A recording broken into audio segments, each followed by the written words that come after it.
For early access plus exclusive content, facilitated discussions, live one-on-one Q&As, and more, become a patron at patreon.com/BrucePointset.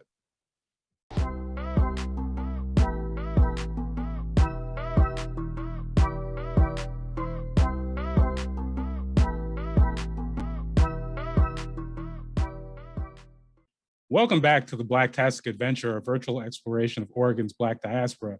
I'm your host, Bruce Pointset, and on today's episode, I speak with Amira Stanley. Queer Femme, Amira Stanley is a mindset and intention coach, anti-racism student, and community activist. Amira believes in sitting in discomfort in a way that is loving and nurturing to oneself, even in the bullshit. This is a fun conversation. Amira actually, I got to know Amira because she reached out to me to do a conversation for an ongoing interview series she does. Now it was about 5-6 months ago. Time flies in the pandemic. But, Amira is just, she's just a great spirit. And, I think she also has a lot to say as far as like life in Salem, life moving, really just embracing some of the more uncomfortable conversations, I should say, with Black identity and, navigating just, Black identity that, stories you don't get to see as much in mainstream circles. So I think you're really going to enjoy this conversation. Check it out. Amira, so thank you for being on the Blacktastic Adventure today. How are you doing this afternoon? Good. I'm so excited to be here. Thank you. Yeah, this is awesome. This is kind of what I've been, I guess, saying to myself is like the Blacktastic media exchange. You actually reached out to me first, and I was on your show a few months ago, which was awesome. And I've also been following and watching a lot of your interviews, and I like your style and what you're doing. So, again, it's awesome to kind of one, return the favor, but then two, just to talk, honestly. Yeah. So yeah, thank you. Yeah. It seems like it wasn't that long ago, but I think our interview was like over 6 months ago now, which is wild to think it's been that long ago. Really? Yeah. It isn't that long. Yeah. Wow. Right? Time works differently in pandemic times. That's what I found. Oh man. So, one of the things I like to do with these interviews really just kind of like establish place. And, like I said, it's the Oregon's Black diaspora. So, I know right now you reside in Salem, you've done a lot of work, especially in like the Clackamas area. But can you just kind of like talk about your path to Oregon? Oh man, that's a good question. My path to Oregon. When I was 20, I was in Job Corps, and a friend of mine lived in Oregon. And on one of our breaks in Job Corps, he invited me to his place. And I'm queer. He was a gay man. And I went to Portland for the first time. And I was like, oh my gosh, as a young queer person, I just thought Portland was everything. So that was kind of where that seed was planted. I wanted to be in Portland in my early 20s. Didn't end up happening. And then in 2006, I was on my way to Portland. I had got a job lined up with working at a group home. I had an apartment lined up. And then I went to Tri-Cities, Washington to visit my family before I headed to Oregon. And they talked me into staying there. So I stayed in Tri-Cities, Oregon, Tri-Cities, Washington for 12 years. And then I finally came to Oregon in 2017. But then by this time, I'm like, I'm not trying to be in Portland because it's too much traffic. And when I was younger, it seemed cool to like, it didn't bother me to have to like pay for parking and like walk a million miles to get from point A to B. But now that I'm older, I just was like, I want to be more country life. So we started off in Aurora, Oregon. We were in Aurora for a couple months, and then we went to Canby, Oregon for 3 years. And then we were looking for a house to purchase, and we could not afford a house in Canby. So our other option was other places, and the realtor said, hey, we found this place in Salem. You want to check it out? And here we are. And where are you born and raised? I was born in Tri-Cities, Washington. However, we left and went to Cali, Petaluma, California when I was 7. So from age 7 to 20, 26, I was in California. Gotcha. And can you just talk about, I guess, like how do yeah, how does just your time in California kind of compare, or I guess like maybe like the environment you're kind of born and raised in compare with, where you are now? I think the biggest thing, driving long distances didn't phase me before. I had to drive like 2 hours to work, 2 hours home. It was very hustle bustle busy. Um, that's like the main difference than like where I'm at right now. But I mean, I've always been around all white people, so nothing's really changed as far as the environment goes.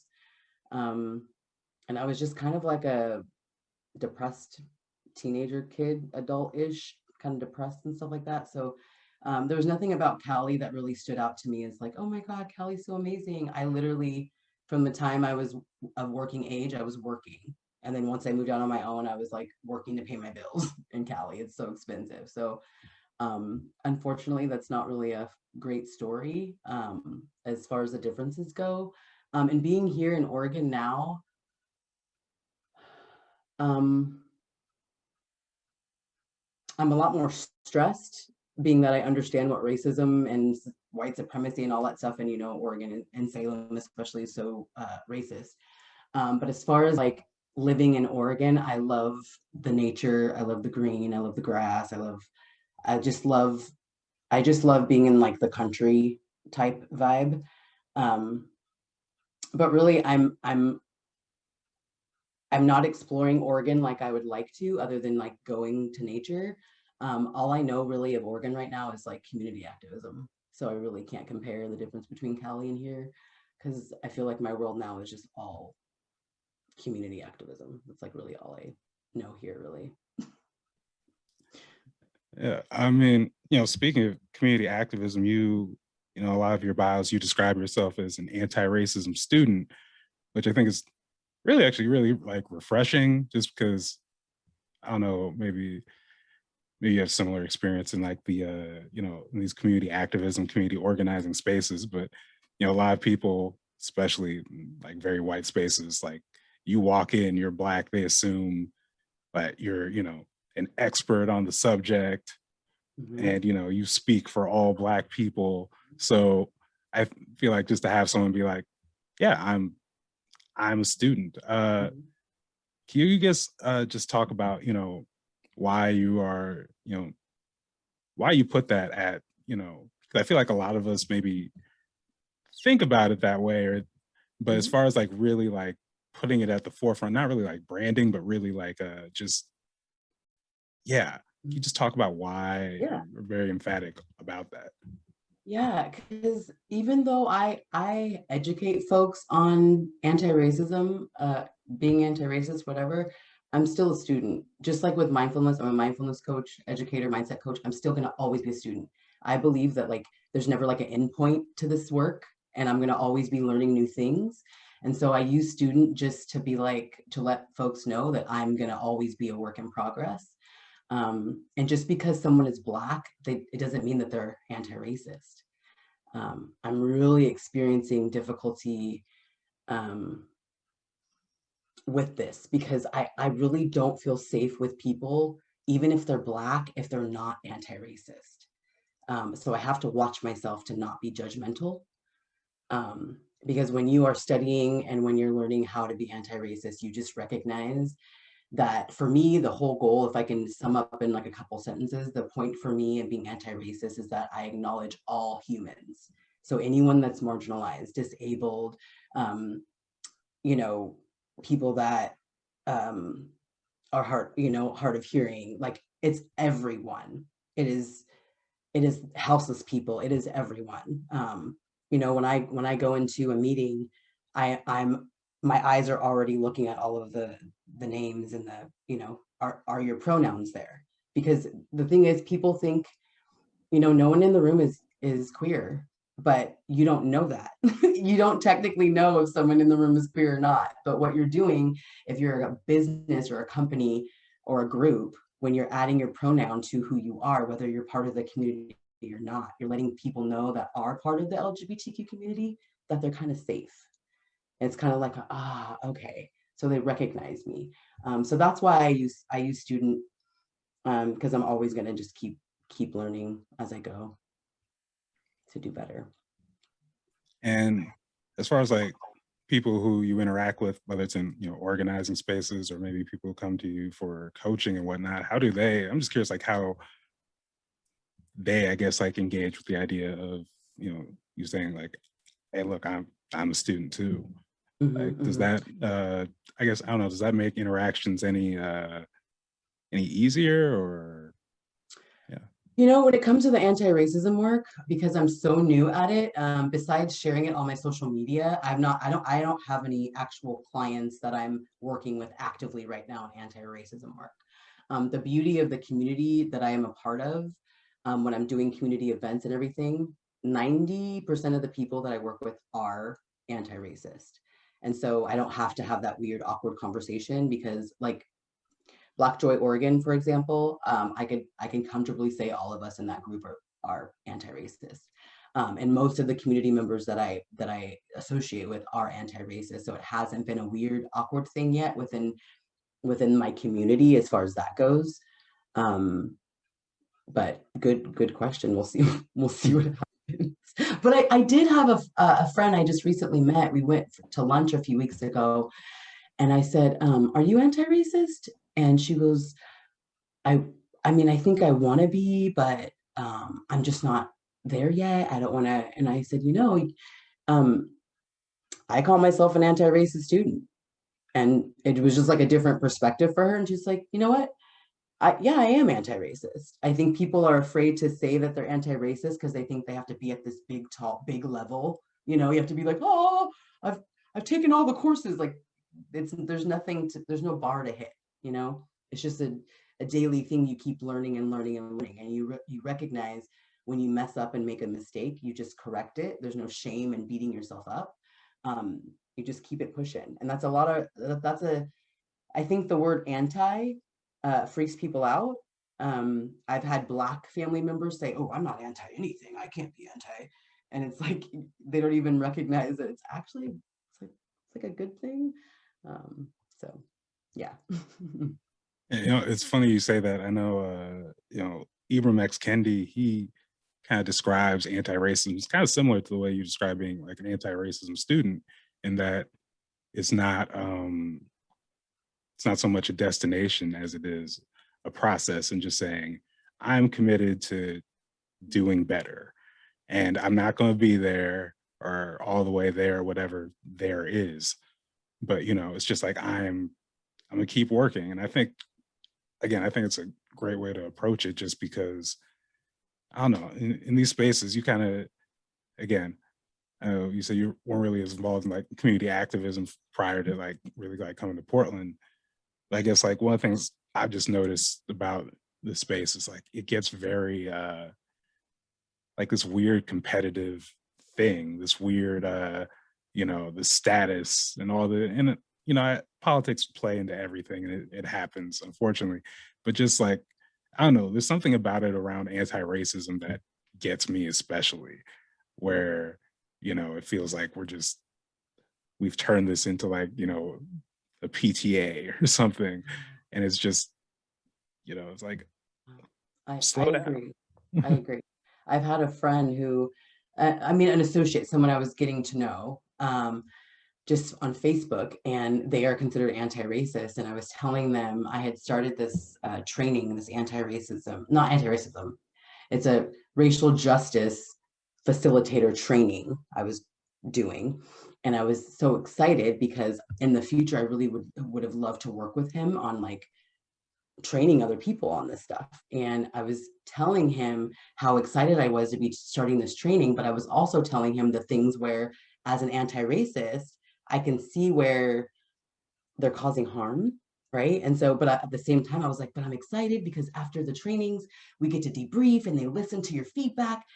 And he immediately was like, I don't want no parts of that. Like the fact that they don't know A, B, and C and D, that's whack. It was just very judgy. And number one, it made me sad because I really wanted to work with this human because their brain about anti-racism is freaking phenomenal.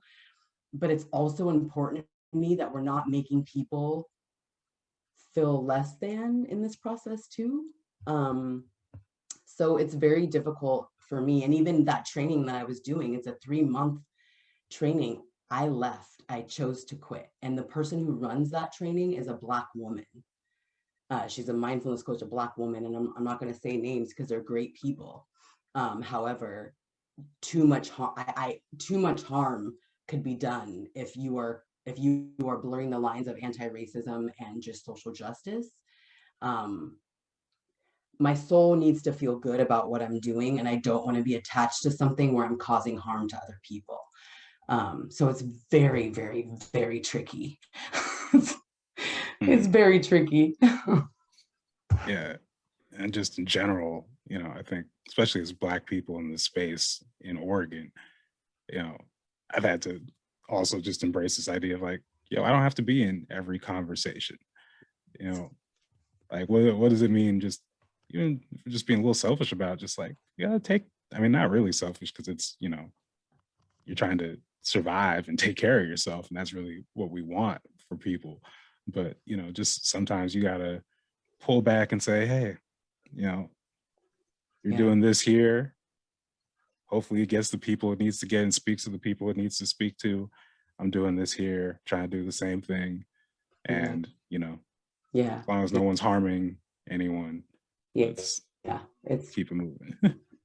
Exactly. Yeah. And I've also recognized being in the thick of with community activism, how angry and upset we are. Those folks that are in the streets every single day, still pounding the pavement, the anger and stress that's happening within us, it just, man, it did something to my heart. And I just was like, what can I do? And so I started to offer to any marginalized human and any activist basically that I personally know, even if you're white and you're doing the things, I was offering, I'm not doing this any longer because I have 7 people that I'm working with right now, and I realize I need to not do this anymore. But I'm working with these people for free on mindfulness. I have a 3-month package that I do with mindset and intention folks. And as long as they're not wasting my time, they commit to the 3 months. It's once a week for the 3 months. All I'm asking for in return is if I've helped you get to whatever goal it is for your stress or whatever, that I get that you do a review. But the reason why I did that is because I was with these people at events and stuff, and the things that they endure, it's heartbreaking. The things that they endure. These people have families, they have children, and they're just out there in the streets. And not all of them are in the streets, but they're doing other things behind the scenes that is like so time consuming and so depressing and so, but in order for us to really keep the stamina to keep doing this work, we have to do it in a way that is loving to our souls. So, because if we're just only angry, we're not going to sustain, So I try to find that balance of, yes, we need to be pissed because the shit that's going on is not okay, but that anger needs to be turned into self-compassion so that you can get through it. So, yeah. Right. It kind of dovetails nicely into, you mentioned Black Joy or Oregon earlier. You just talk about how you got involved with them and kind of like what they do? Yeah. Black Joy Oregon, it was Julianne Jackson is the founder of Black Joy Oregon. She's a community member from Salem. And I went to Breonna Taylor's, they had a candlelight vigil. And it was like very shortly after moving to Salem. It was in a place where I was afraid to leave my house after dark. I was having a lot of anxiety. It was just bad. And this particular thing, it was like my third event I was trying to go to by myself, because at the time my husband was working swing, and so he was off hella late. And so it was the third event that week that I tried to go to, but then I just couldn't go because I got too scared. But this particular night I went, and Julianne Jackson was speaking and to the crowd, and she said, if you're Black and you live in Salem, we need you. You need to step it up, and we need you. And I just started bawling and was like, okay, you need me. So I went and introduced myself to her. And then I asked her if I can interview her to see what they do. And basically what Julianne said, she went to a rural area somewhere in Oregon, and there was a young woman of color who was in a town, all white town by themselves. So I think that's where it started. She was wanting to help other people of color in small towns, have that support, of like this Black Lives Matter movement type situation. And so what she started to do, she got these amazing groups of human beings, and they basically travel all throughout all this little tiny cities in Oregon, and they just spread Black joy. And their signs are these big bright yellow signs that just say Black is beautiful, Black is excellent. We have music, we're just dancing, waving at people. And just spreading Black joy. They do a lot of other things as well. Each person that's on in Black joy is phenomenal at something. Everyone does their own community activism in their own way. Some people are more into politics. Some people are more, behind the scenes. It's just a great support. It's family. It's love. It's community. It's amazing. I really started to feel at home when I met Black joy in Salem. I felt so afraid and lost and lonely, and they have made Salem feel like a home to me. That's awesome. I think it's especially going throughout different parts of Oregon where, it's just very, from very white to whatever the next level up of white is. Like, I think it's so crucial to, like you said, beyond the anger, beyond frustration, like bringing, obviously like joy, but just bringing in support, letting people, there's so many people around this state, especially young people, young Black children who there's such a desire to be, and I know it from my own experience growing up here in, Lake No Negro, Oregon, like the desire to feel seen, to feel supported, and having a sense of, Black community in your life, however that looks, like is game changing. And it's a lot of people, because they're so isolated, they didn't even know they needed that until, I've seen it in, just in random ways. Like a friend of mine, Walida, does, Oregon Black history presentations. And it'd be funny to see, I've seen her just do them in Portland and, LO and West Lynn, and specifically like LO West Lynn, where, prior to the Respond to Racism days, like presentations like that would be where, oh, you want to see all the Black people in, this small town? They've come to this history presentation. We meet each other there and Right. all that. Like, but there's something to that. So having an organization that, as opposed to like, oh, haphazardly, no, that's the aim. Like, it's so, again, it's so powerful. And it's especially like, as far as like uplifting voices also in these places, which again, kind of transitions into back to sort of like the podcast. And I want you to first just talk about the different media ventures you're into, but then also I think what's really cool about them is, lifting up voices that, I want to know more about, especially like in Clackamas, in Salem. So yeah, can you just talk about, like I said, you got podcasts, you got YouTube interview series, tell the people like. Yeah. Well, the podcast is my bestie Rhea and I. It's called Advocate Activism. And we started that as a passion project after George Floyd was murdered.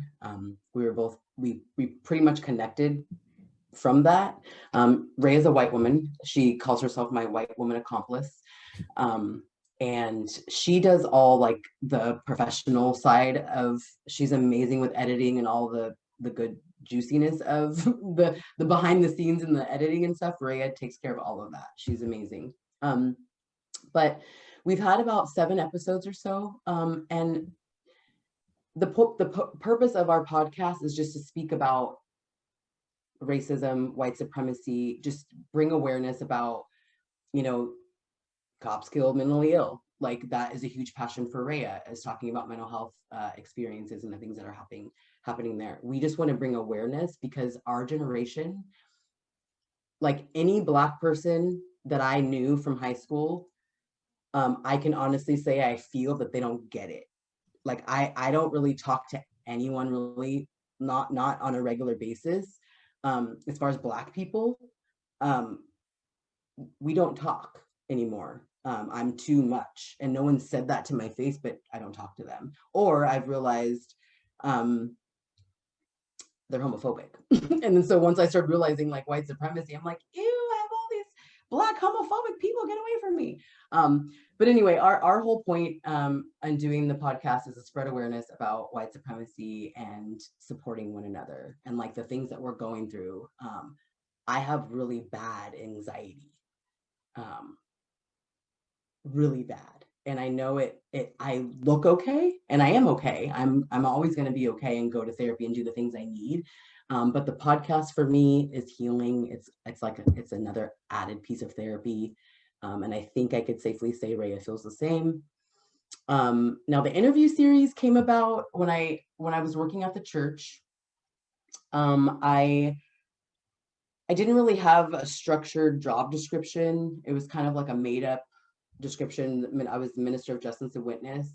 And so because of that, I just started to brainstorm of different things that I would like to bring to the table.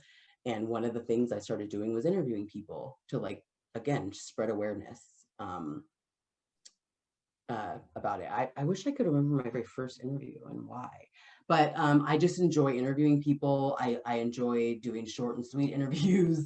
I just enjoy spreading awareness. Now, whether it doesn't always have to be about racism, but I just enjoy taking information and putting it out to the universe. So it's not even really a series at this point, but it's just something I really love doing. And so now that I'm not with that particular church, I'm doing something else, a little bit different. I'm gonna do the interviews regardless, just on my own. So I don't even have a name for them really. I just enjoy doing them. So just to clarify, so because it was under the brand Core Mind Gut Connection.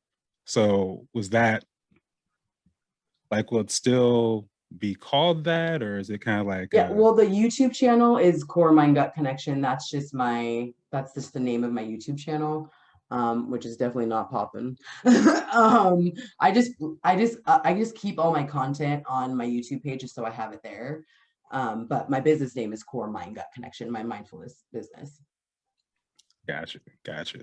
So, and we're gonna get to that real quick, but just to stick with the interview series, I think something that really, you talked about it kind of like earlier, as far as like really being very intentional about telling different stories and telling stories that people don't, maybe don't hear, even in these, even in these social justice spaces. Like you talk about bringing on disability advocates, bringing on, you know, various different, people across the queer community, bringing people of color, and bring, again, very specific stories. But yeah, can you just talk about why that's so important for you, and also just like, if do you feel like you get something, you know how would I describe this, just as far as like what you get kind of like personally from these conversations?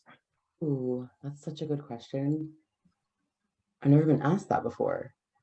I think because I just like people. I like communication. I like community, and because it's been like a pandemic all year, I think it was almost my way of still having that connection, but I can't be with them in person. Because this is my personality when I'm, physically in front of someone. I'm like, what do you do? What do that's how I am. So yeah, I think it was just to, it made me feel like I was still connecting with people. And I really love uplifting other people and letting them shine. I enjoy people shining and giving people a light to shine and a platform to shine and show who they are, you know? Yeah.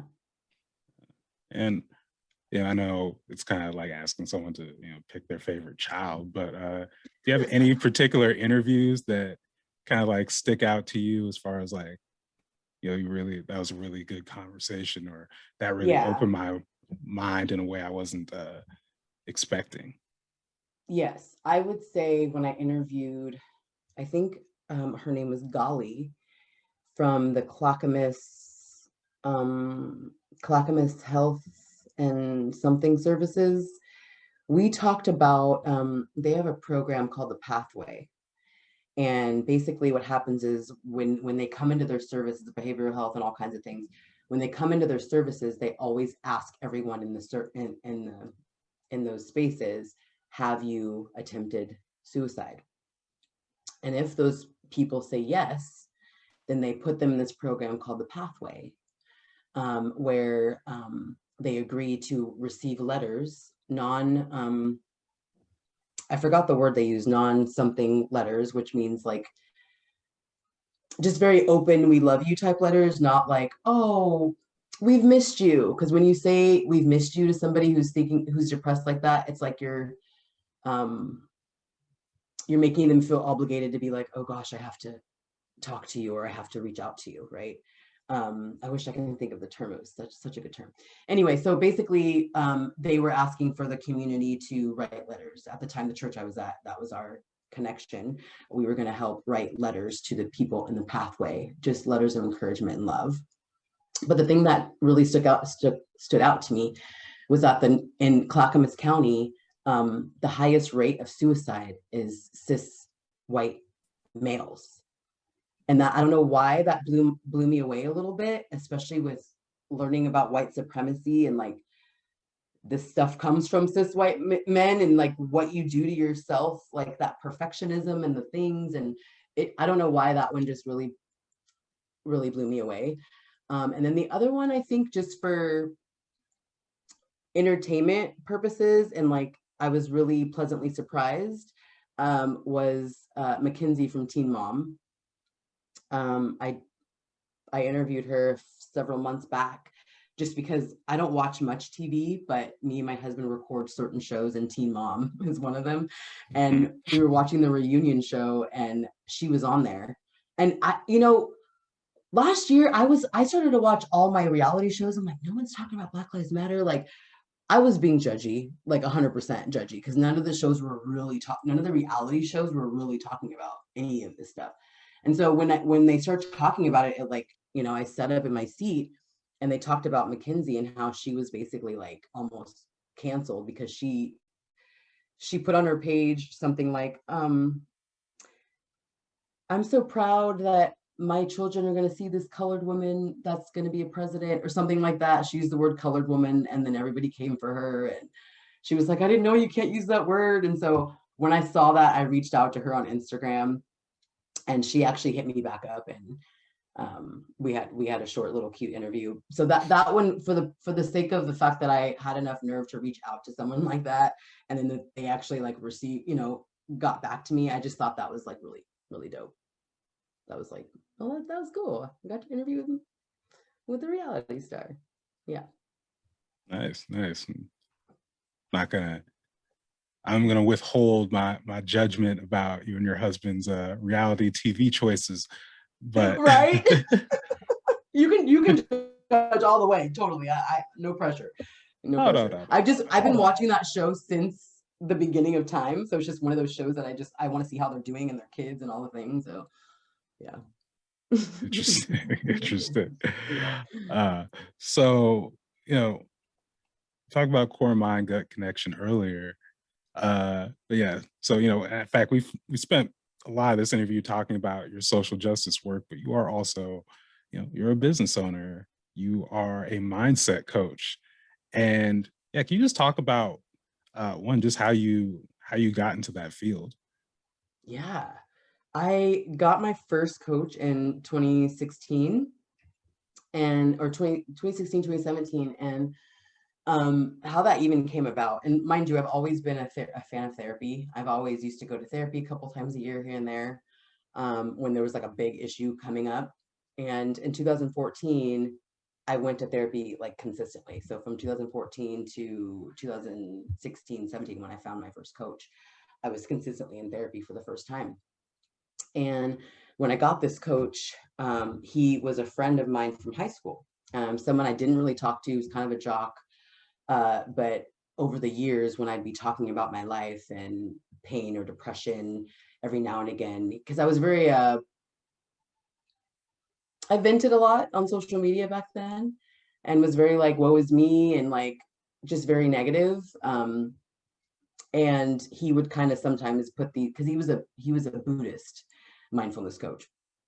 And he would put these one word weird Buddhist things, and I'd be like, what are you talking about?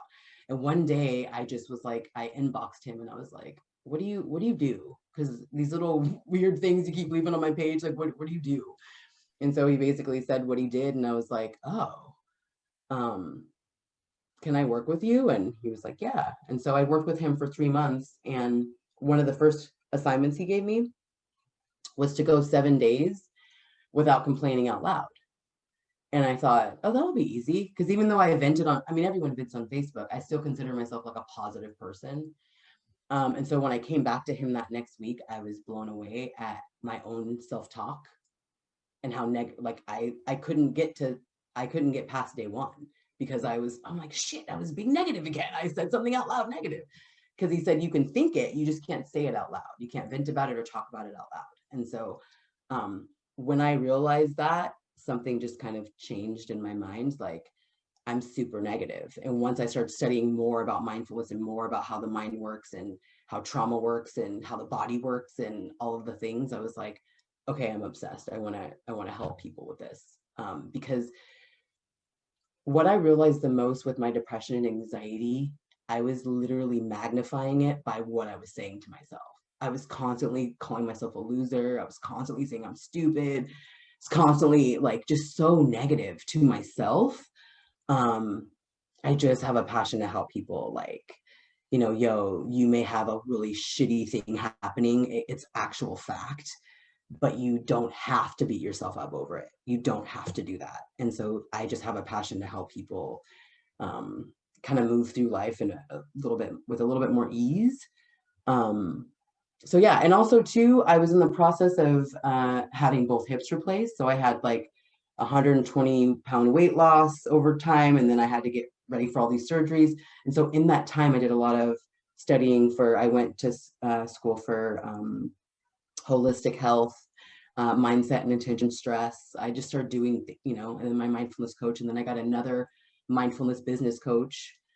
So those 4 years that I was waiting to, get all my surgeries and stuff, I really just did a lot of work on mind and mindset, and I just fell in love with it. And just even before I was really taking clients, I had built a website. I had already had all the things. My sister's a logo whore, and so she like got me like thinking about logos and things like that way early on. And so now that I'm in this place, and I'm actually a Salem business owner now, it was just really cool. It just came at the perfect time in my life where I was like ready to say like, okay, this is who I am and this was happening. Only really crappy part about this work, people don't really see the value in it really. When you're not doing it, they're like, oh, that's cheesy, especially people of color. Like, they think mindfulness, when they hear mindfulness, they think cheesy and like not really effective. So it's very difficult. What I do more so now is a lot of like trainings for like companies, or like I'll do like I was asked to do the closing for the virtual suicide summit this week. It was a 2-day, and I did the closing for that. Or I've done about 5 things in the last like 6 months where it was a paid thing. I was going into a space and training about mindfulness or self-care or something like that. So that seems to be kind of where I'm headed on a bigger scale is helping companies or with conflict resolution or anything uncomfortable. I really love teaching people to sit in discomfort in a way that's really loving. So yeah, that's a little bit about. Yeah, and you touched on kind of like, the difficulty of kind of like explaining what it is to people, or kind of like getting past people's perceptions, because you talked on one hand about just those who like hear it and think it's not serious, but then also I kind of think about just there's different types of coaching out there. There's different types of different services, and people might just be looking and saying like, okay, so how do I figure out what's the thing I need, or is this right for me? So to that end, like if someone kind of like goes through a program with you, or kind of like a client of yours, like what kind of, you talked about some of the like that exercise you had about not complaining out loud, but like can you just kind of describe, I don't want you to give away trade secrets or anything, but like as far as like what I guess like the experience would kind of like be like working with you. Yeah, so the first thing is we do an intention session. So we spend time together. I ask a series of questions like, what's your medical background? What's your history with mental health experiences? I ask what your learning style is. I ask what your expectations of me are. I do a breakdown of what the process is to be like.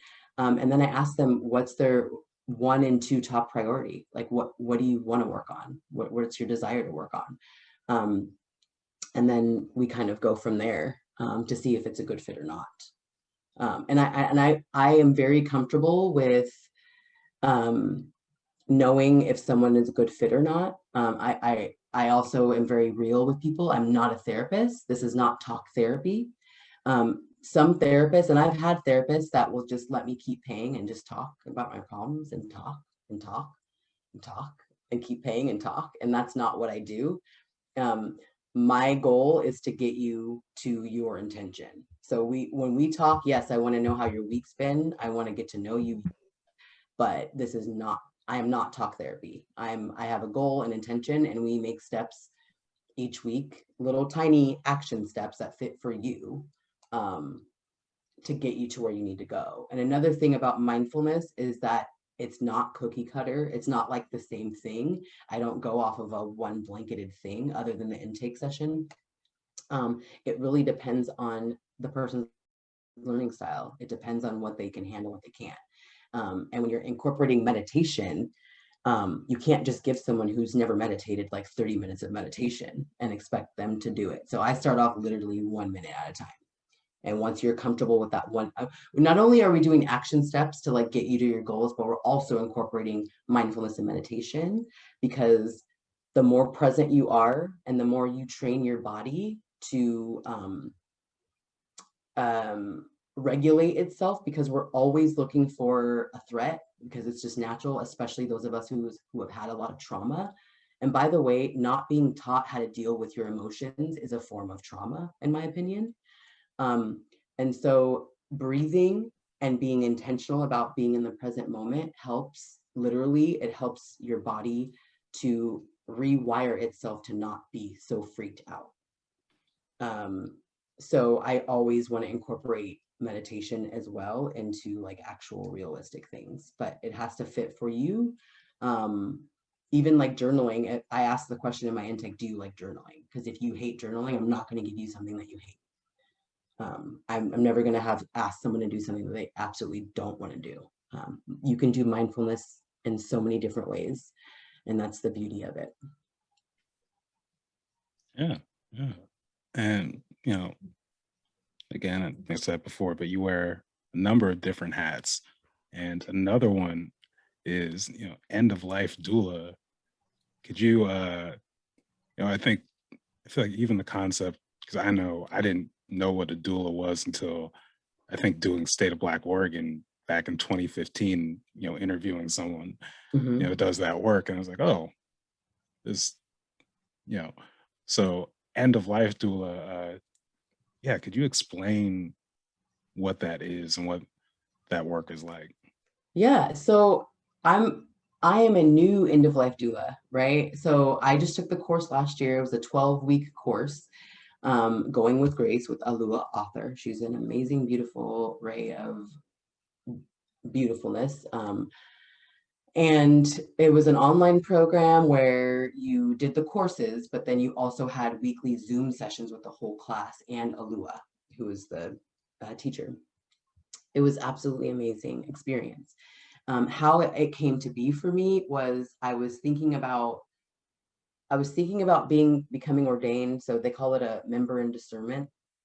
When I first met my past church, and I was thinking about being a chaplain because I discovered as I got older, um, I recognized being with people when they were passing, the power of presence.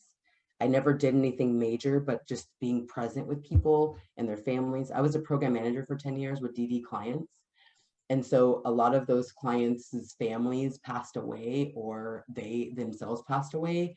And prior to that, I was terrified of death.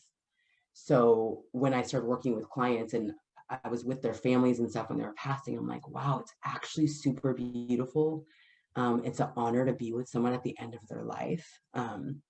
And so I thought at first chaplaincy. And then as I got into researching that, I'm like, I don't want to do theology at all. I do not want to go to school for that at all. And I was talking to someone about it and they said, well, why don't you do end of life doula? And I'm like, what the heck is that? And so they kind of explained it. And it's basically like you would have a midwife for giving birth. It's the same thing. You'd have someone alongside you at the end of life. So whether that's you found out you have cancer, you have 2 years left or months left, you would hire an end of life doula to help you. And one of the things I learned in the school was that there's so many different ways. Not everyone goes to school for this to be a death doula.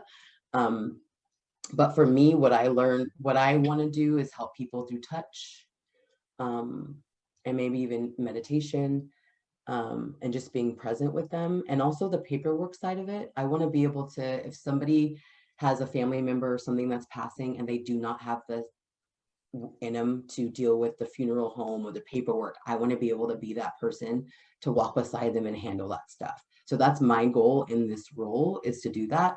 I don't actively have any clients right now. I did just take the volunteer hospice for Legacy Hospital. I just took that training, so I will be volunteering at the hospice right now. But for my business, the end of life doula piece of my business is going to always be a free service. I feel like the end of life doula is more something that I'm called to do. And so if there's people that just need someone with them during that process, that's fine. But that's a little bit about it. I don't really actively have a person or people that I'm helping, but I hope to. Yeah, well, I'm one of those weirdos who like peruses like the Black Portland Facebook page, but I don't ever like get in the conversation. I just remember going through my timeline the other day, and it's like, are there any other Black end of life doulas here besides me and Amira Stanley? Like, Amira, what? What? So Oh, that was yeah, that was Raina. yeah, And Raina, yeah. and Good. that was before we had even or not before, like, because I hadn't we had long since like scheduled this interview and everything. So it's just funny coming up to that to see like, oh, hey. Right. I was shocked that she did that too, because I'm like, oh my gosh, you just put a label on me like that. It was like I wasn't expecting that. And she's a real life. That's what she does full time. Like she's freaking amazing. Yeah, she's amazing. Yeah. And speaking of plugs, we're gonna wrap up kind of like the general part of this interview, but before we get done with that, is there just like, you have any like projects, interviews, activities? Again, you wear a lot of different hats. We haven't actually really gotten to all of them in this interview, but you got anything coming up that you would like people to know about or again tune into? Yeah, of course. Thank you. So always look out for our podcast, Ray and I's podcast, Advocate Activism. And then my husband is having his first event. I had my first event back April 24th. It was End White Supremacy by way of the Black experience, and it was amazing. It was here in Salem. We had about 120 people show up. My husband is a trans man, and he overheard. We had a table at my event. It was Can Be Trans Alliance was there, and a lot of people from Salem said that there was no support. There was not a whole lot of support for LGBTQ, specifically trans. And so my husband, he is having his first event August 7th in Salem. It's going to be awesome. I have a crew now. We call ourselves a Black Excellence Crew. I handpick like 6 people. And so we basically plan events. And so our second official event is August 7th. So that's something to look out for. And I mean, there's just lots of things, but nothing I can pinpoint right now. Sorry. Oh, no, that's perfect. Yeah, be on the lookout for that. Yeah, again, Amira Stanley, thank you again for being on the Blacktastic Adventure and, just doing a lot of awesome things. Thank you. I appreciate it. And hopefully we can meet each other in person soon. Yeah, soon. Thank you for watching. Please like and share and subscribe so you can stay up to date on all the latest videos. Thank you.